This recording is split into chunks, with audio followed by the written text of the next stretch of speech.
क्या आपने कभी सोचा है कि एक आदमी का सपना कैसे पूरे देश की तकदीर बदल सकता है? जी हाँ, हम बात कर रहे हैं भारत के सबसे बड़े और भरोसेमंद ब्रांड टाटा ग्रुप की। साल 1868 में जमशेदजी टाटा द्वारा शुरू करी गई ये कंपनी सिर्फ एक बिजनेस नहीं बल्कि भारत की पहचान बन चुकी है। लेकिन क्या आप ये जानते हैं, टाटा ग्रुप का सफर आसान नहीं था। कैसे एक छोटे से आइडिया ने भारत की इंडस्ट्रियल क्रांति की नींव रखी और कैसे आज ये ग्रुप 100 से भी ज्यादा देशों में फैल चुका है। तो चलिए जानते हैं टाटा ग्रुप की इंस्पायरिंग हिस्ट्री के बारे में। टाटा ग्रुप की एस्टैब्लिशमेंट साल 1868 में जमशेदजी टाटा जी ने करी थी। जमशेदजी टाटा एक विजनरी बिजनेसमैन और एक इंडस्ट्रियलिस्ट थे। इसकी सोच केवल मुनाफे तक ही सीमित नहीं थी, बल्कि वो इंडियन सोसाइटी के डेवलपमेंट का कार्य भी करना चाहते थे। उन्होंने मुंबई में अपनी पहली कंपनी टाटा कंपनी की स्थापना करी। पहले तो ये कंपनी कपास के व्यापार में लगी हुई थी, लेकिन जमशेदजी का सपना कहीं और बड़ा था। वो भारत में इंडस्ट्रियल रेवोल्यूशन लाना चाहते थे। जमशेदजी टाटा सिर्फ प्रोफेशन के लिए नहीं, बल्कि वो अपने एम्प्लॉयज और सोसाइटी के भले के लिए भी वर्क करते थे। उन्होंने साल 1877 में अपने वर्कर्स के लिए एक पेंशन योजना की शुरुआत करी, जो कि उस समय के लिए एक बहुत ही इनोवेटिव चीज थी। इसके बाद उन्होंने अपने वर्कर्स के लिए मेडिकल सुविधाएं भी उपलब्ध कराई और सोशल इवेंट्स के माध्यम से उनके जीवन स्तर को सुधारने का प्रयास किया। इस प्रकार से जमशेदजी टाटा ने वर्कर्स के लिए मेडिकल इंश्योरेंस, प्रोविडेंट फंड और खेल दिवस जैसे प्रोग्रामों के माध्यम से उनकी स्थिति को मजबूत किया। इसके अलावा जमशेदजी ने भारतीय समाज की जरूरतों को समझते हुए उन्होंने पंचगनी में स्ट्रॉबेरी फार्मिंग शुरू करी, बैंगलोर में सिल्क फार्मिंग और यहाँ तक कि इंडियन रेलवेज के लिए इंजन मैन्युफैक्चर का भी वर्क किया। जमशेदजी टाटा का सबसे बड़ा सपना भारत में एक स्टील उद्योग की स्थापना करना था। उस समय भारत में स्टील का निर्माण नहीं होता था और ये पूरी तरीके से ब्रिटेन और अन्य देशों पर ही निर्भर थी। जब साल 1904 में जमशेदजी टाटा ने स्टील इंडस्ट्री के लिए अपने सपने को साकार करना शुरू किया तो उन्हें कई कठिनाइयों का सामना करना पड़ा, लेकिन साल 1907 में उन्होंने Tata iron and steel company यानी कि टिस्को की स्थापना करी, जो कि बाद में टाटा स्टील के नाम से मशहूर हुई। जमशेदजी टाटा का एक और बड़े प्रोजेक्ट यानी कि पावर जनरेशन का सपना भी था। उन्होंने साल 2011 में गोवा और महाराष्ट्र बॉर्डर पर स्थित दूध सागर वाटरफॉल का इस्तेमाल करके एक hydro electric power plant establish करने की योजना बनाई थी।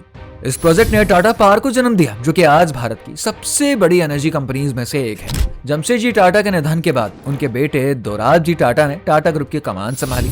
दोराबजी ने जमशेदजी के अधूरे सपने को पूरा करने का प्रयास किया। उन्होंने साल 2009 में इंडियन इंस्टीट्यूट ऑफ साइंस यानी कि IISc की स्थापना करी, जिससे कि भारत में साइंस और टेक्नोलॉजिकल रिसर्च को बढ़ावा मिला। दोराबजी की लीडरशिप में टाटा ग्रुप ने कई नए उद्योगों में एंट्री करी, जैसे कि बैंकिंग, बीमा और केमिकल इंडस्ट्री। उन्होंने गुजरात के मीठापुर में एक केमिकल प्लांट स्टैब्लिश किया, जो कि बाद में टाटा केमिकल्स के रूप में जाना जाने लगा।